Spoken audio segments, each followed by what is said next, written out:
at ready na para sa duty. Ang una ko ngang pasyente ngayon ay 2 years old Shih Tzu. 3 beses na niya tong panganganak pero sa ngayon ay hirap siya. 1 AM pa daw siya nag-start umere. Kaya sabi ko need na siya i-CS kasi nangihina na ang mommy dog. Praying may masave pa na puppy kasi namumutla na rin ang mommy dog. Umayag agad ang mommy niya na maoperahan siya. At yun nga, patay na nga ang 2 puppy at buti naman na-revive pa namin ang 2. Malaki nga sobra ang isang puppy kaya na-stuck at nahirapan ang mommy dog.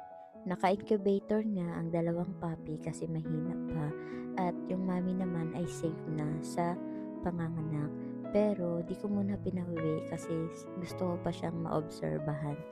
Kaya po, pag meron kayong mga pregnant dog, ay iwasan nyo pong pakainin sila ng marami, lalo na kung malapit na silang manganak, para maiwasan na lumaki yung puppy kasi ito yung possible na cause kung bakit hirap manganak ang ating mga dog. After nga ng